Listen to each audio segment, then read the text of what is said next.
Morning সকলকে। সবাই কেমন আছো? আশা করি সবাই ভালো আছো। চলো আজকে আমি কি রান্না করছি তোমাদের রেসিপি দেখে। একটা নতুন রেসিপি ট্রাই করছি। এটা হলো লাউ পাতার বড়া। আমি লাউ পাতাগুলোকে ভালো করে ধুয়ে নিলাম কচলে। এবার জল ছেঁকে পাতাগুলোকে তুলে নিতে হবে।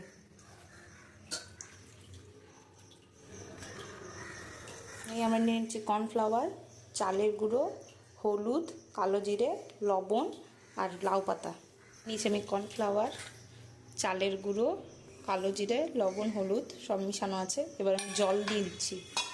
জল দিয়ে আমি ব্যাটারটা তৈরি করে নিচ্ছি।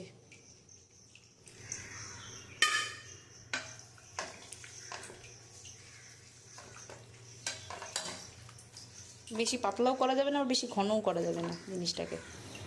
ব্যাটারটা আমার তৈরি হয়ে গেছে। পরে আমি শুধু লঙ্কার গুঁড়োটা মিক্স করে দিয়েছি। এবার আমি ভালো করে ভেজে নিব তেলটা গরম করে।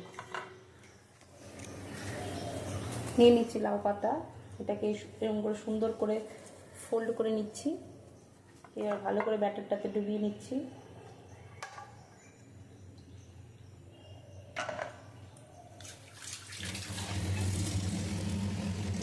পাতাগুলোকে আমি দুই দিকটা ভালো করে উল্টে পাল্টে ভেজে নিচ্ছি যাতে ভাজাটা ভালো হয়। আর গ্যাসের হিটটা তৈরি হয়ে গেছে আমার গরম গরম লাউ পাতা ভাজা। তৈরি হয়ে গেছে আমার লাউ পাতার বড়া। এটা সস দিয়ে খেতেও পারো, এমনি ভাত দিয়েও খেতে পারো, খেতে খুব ভালো লাগে। ট্রাই করে দেখতে পারো।